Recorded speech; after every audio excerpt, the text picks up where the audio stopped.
उपस्थित सज्जनों, जय भीम, जय भारत। मैं आपका बहुत शुक्रगुजार हूँ कि इतने लंबे अरसे तक बड़े शांतिपूर्ण ढंग से आपने अपना जो किरदार है वो अदा किया। और सबसे अच्छा ये रहा है कि कोई भी किसी तरह की गड़बड़ शड़बड़ या बोलचाल की ऐसी कोई नौबत नहीं आई। मैं गौतम जी का भी शुक्रगुजार हूँ कि आपने शानदार बंदोबस्त किया और खाना तो बहुत ही टेस्टी था। बहुत बहुत शुक्रिया आपका ये सब कुछ बंदोबस्त करने के लिए। दोस्तों, हम जो कोई दरअसल ये नाई सुनाई दे रहा है पीछे तक भाई नहीं? हाँ, तो इसलिए मैंने आगे बुलाया था। ये सिर दर्द है, आज तेरी खिंचाई होगी।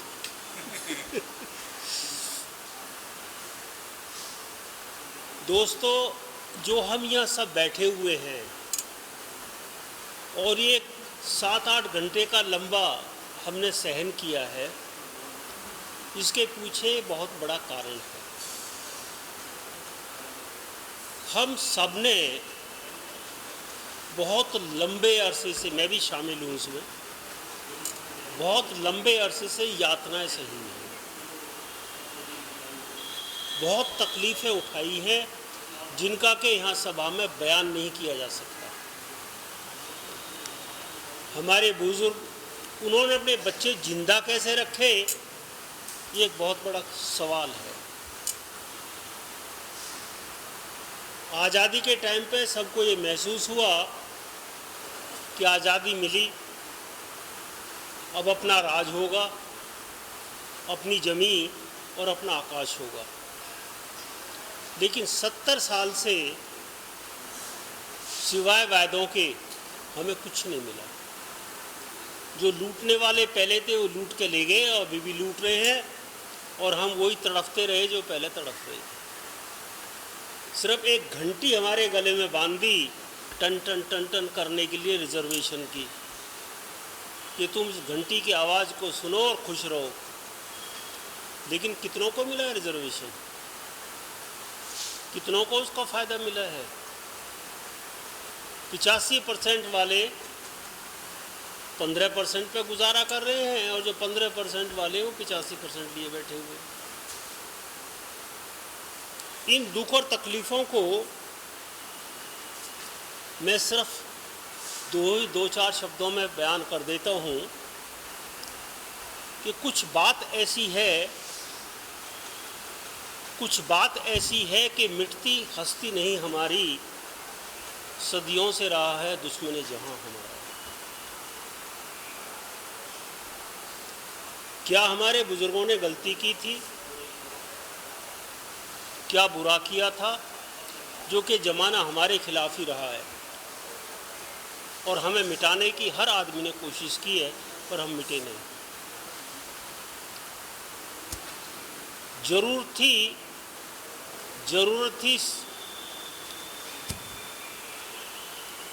थी चमन को खूने जिगर की, जरूर थी चमन को खूने जिगर की, तो हमने दिया। जब फूल खिले चमन में तो लोग हमें भूल गए।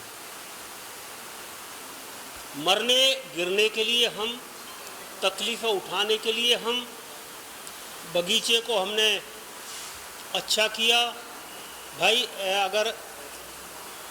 साहब, अगर बहुत ज़रूरी काम है तो प्लीज़ नहीं, ठीक है। बगीचा जब खिला, फूल आए, फल आए, तो हमें लोग भूल गए। ये हमारी दुख और तकलीफ़ है। ना बीजेपी से हमें कोई रंजिश है, ना कांग्रेस से है, ना सपा से है, ना फलां से है, ना उसने दिया, ना उसने दिया, ना उसने दिया। किसी ने हमें कुछ नहीं दिया सिवाय वो रिजर्वेशन घंटी हमारे गले में बांध करके टन टन करने के लिए कि इसे एंजॉय करते रहो, जो थक जाओ तो सो जाओ। जिस तरह छोटे बच्चे को वो झुंझुनू दे देते ना खेलने के लिए, वो बड़ा खुश होता है उसको बजा बजा के, और जब थक जाता है जाकर सो जाता है। वही हमारी हालत है। तो जो हम सोए हुए हैं उसको जगाने के लिए गौतम जी जैसे कोशिश कर रहे हैं, लेकिन दिक्कत ये है कि कितनों को जगाएंगे ये, और जिनको जगाते हैं वो ऊँघना शुरू कर देते हैं। सोते हुए को तो जगाया जा सकता है, लेकिन जो ऊँघ रहे हैं उनको जगाना मुश्किल है। और उसका नतीजा आज आप देख सकते हो, चारों तरफ देख लो, इस हॉल में इन्होंने कितनी मेहनत की है, उसका नतीजा कितना है। कितने लोग आए और कितने आज मौजूद हैं और किसका कितना कंट्रीब्यूशन। मैं एक बात आपको बताऊंगा,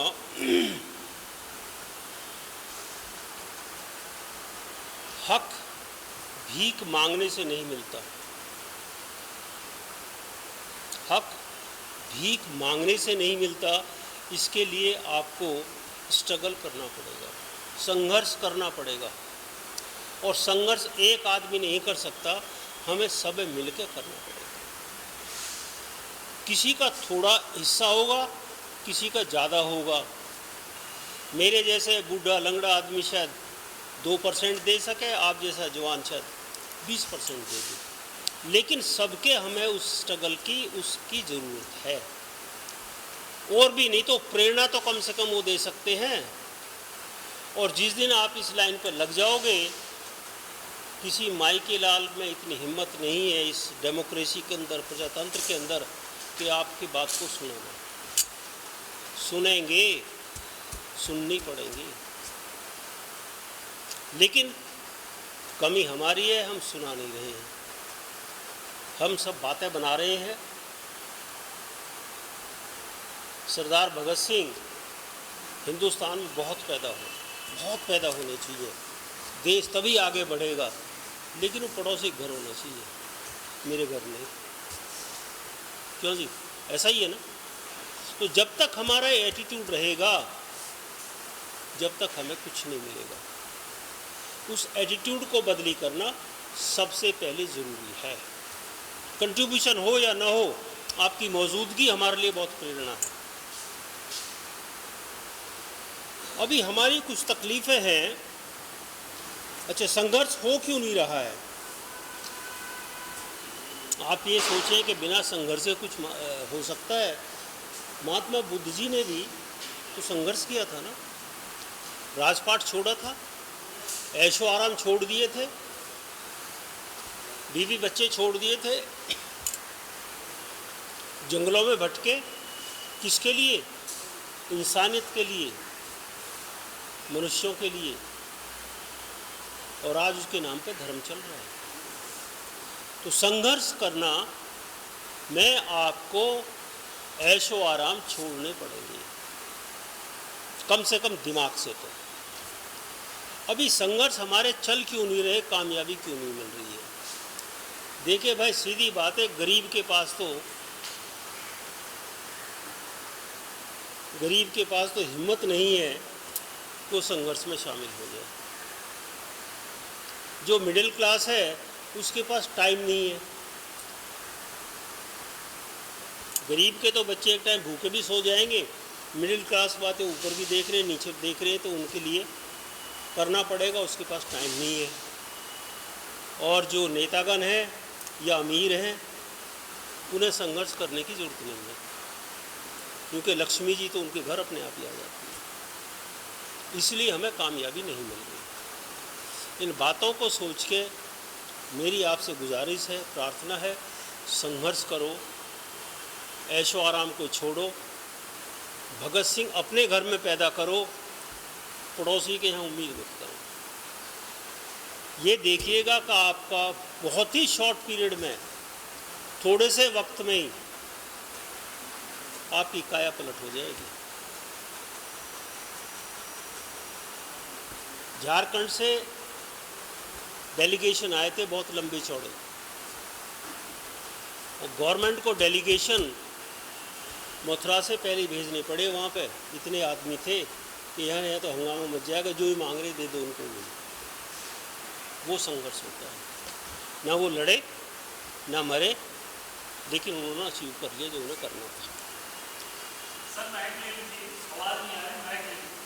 ले लें, आप थोड़ी सा आगे आ जाओ, क्योंकि माइक ये सिर दर्द, चलो मैं ले लूँगा ये, चलो ये सिर दर्द कर रहा है माइक है। क्या चीज़? दूसरे वाला, चलो ठीक है जी। अभी हमारी जो मुख्य तकलीफ़ें हैं, जो कि आज डिस्कशन करने के लिए, वाद विवाद करने के लिए, उनका भी हो गया, चलो जी। वो थी सबसे पहले कि कॉलेजियम सिस्टम, अभी आ रही है आवाज़? कॉलेजियम सिस्टम ख़त्म होना चाहिए। इसका कारण ये है कि देखिए, हम सब जस्टिस चाहते हैं, न्याय चाहते हैं। न्याय कौन देगी हमें? अदालत देगी, जज साहब देंगे। जज साहब ने आंखों में पट्टी बांध रखी है, पट्टी बंधी है, तो हमें जज कौन, फिर हमें न्याय कौन देगा?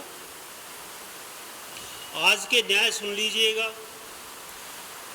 लड़का लड़के से शादी कर सकता है, लड़की लड़की से शादी कर सकती है, औरत औरत से शादी कर सकती है, औरत अपनी मर्जी से दूसरे घर में रह सकती है, उसे जो बच्चा पैदा होगा वो लीगल है, वो प्रॉपर्टी का हकदार होगा।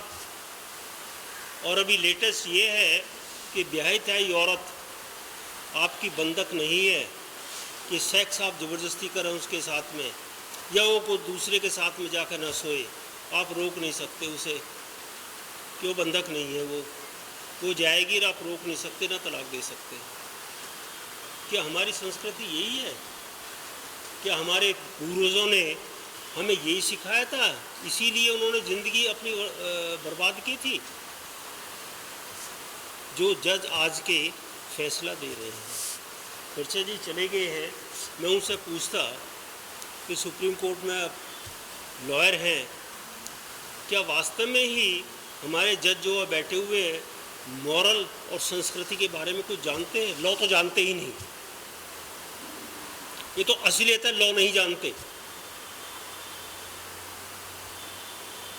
लेकिन क्या संस्कृति और मॉरल भी नहीं जानते? कैसे एक ब्याही शादी औरत पड़ोसी के घर में जाके सो जाएगी, हस्बैंड को कोई हक नहीं है उसको वापस बुलाने का? ये कानून पास कर दिया, कमाल है भाई, तुमने बहुत बढ़िया किया। तो सबसे पहले ये सिस्टम ख़त्म होना चाहिए। एक चपरासी चौकीदार को भी नौकरी मिलती है तो उसका इंटरव्यू होता है, उसका क्वालिफिकेशन देखी जाती है, उसकी काबिलियत देखी जाती है। यहाँ सुप्रीम कोर्ट के जज जो बिना काबिलियत के, क्योंकि चाचा ताऊ पहले कभी रह चुके थे, आज हैं या होने वाले वो रह रहे हैं। तो ये सिस्टम खत्म होकर कॉन्स्टिट्यूशन में, हमारे संविधान में जो दे रखा है उसके मुताबिक ये होना चाहिए। दूसरा है ईवीएम सिस्टम। ईवीएम सिस्टम में ना तो आपको पता ना मुझे पता कि हम वोट किसको दे रहे हैं और किसको जा रही है। वो कहाँ पे हैक हो जाए, कहाँ पे उसमें गड़बड़ हो जाए, कहाँ पे क्या हो जाए, कुछ पता नहीं है। ये सिस्टम बदली होना चाहिए। तीसरा जो है हम सब के सब तंग हैं एक शब्द से, मनुवाद से, और पंडितों की खिलाफत कर रहे हैं। मैं भी आपके साथ हूँ, लेकिन मनुवाद के खिलाफ है हम, एक पंडित के लिए नहीं। पंडित के बुराई करने के लिए हमने जो सबसे बड़ा अपना लीडर चुना था, मायावती जी, उसने क्या नारे दिए थे? तिलक तराजू और तलवार, इनको मारो जूते चार। इसी के ऊपर तो जाकर चीफ मिनिस्टर बन गई थी, और एक हालत ऐसी ही थी जब प्राइम मिनिस्टर बनने के चांस बन गए थे। और आज वो क्या कर रही हैं? मीटिंग कर रही है पंडितों की अलग से, और मिश्रा जी को मेन बना दिया है, सब कुछ वही करेगा। तो आपकी परवाह कहाँ है उसको? आप किसके लिए जान दे रहे हो? किसके लिए अपने पैसे खर्च कर रहे हो? किसके लिए अपना समय दे रहे हो? ये आपको सोचना पड़ेगा। मनुवाद बुरा है, इसने आपका मेरा नहीं बल्कि हिंदुस्तान का बेड़ा गर्क किया है। इसकी जड़ उखाड़नी ज़रूरी है। लेकिन जो असली मनुवाद की किताब है वो उसमें सब कुछ नहीं दे रखा जो हमारे साथ हो रहा है। इसलिए हमारी कमी है। स्ट्रॉन्ग बनो, ताकतवर बनो, संघर्ष करो, अपने आप खत्म हो जाएगा। अभी ये मेरे कुछ पॉइंट थे, बताता हूँ बड़ी डिटेल में, लेकिन मुझे पता है कि आप सब के सब जो है थके हुए हैं। मैं आपका बहुत बहुत शुक्रगुजार हूँ। आगे मीडिया हाउस की बातें बहुत चल रही थी। मीडिया का होना बहुत ज़रूरी है। हम एक तरफ 10 आदमी हैं या 100 आदमी हैं और मीडिया के लिए 100 आदमी 200 का काम कर देगी। हमारी डेमोक्रेसी के अंदर, प्रजातंत्र के अंदर जो हमारी आवाज़ है वो बहरे कानों तक मीडिया पहुंचा सकती है। हमारे बस की नहीं पहुंचाना। ज़्यादा करोगे पुलिस 4 डंडे मारेगी, अंदर बंद कर देगी, शाम तक अगली बार तंग आके जाओगे ही नहीं। लेकिन मीडिया को बंद नहीं कर सकते। तो मीडिया हाउस होना ज़रूरी है। इसमें जो कोई भी जितना भी कंट्रीब्यूशन कर सकता है प्लीज़ कीजिएगा। मैं अपनी तरफ से, गौतम जी अगर एक्सेप्ट करें तो 21,000 रुपये का अनुदान करता हूँ और आपके ऑफिस चलाने के लिए 1,000 रुपये महीने इनके ऑफिस चलाने के लिए देता हूँ। उम्मीद है आपको छोटी सी रकम मंजूर होगी और ये कुछ सहायता करेगी आपको, जिससे मीडिया का काम हमारा चल सके। बहुत बहुत शुक्रिया आप लोगों का, बहुत बहुत धन्यवाद।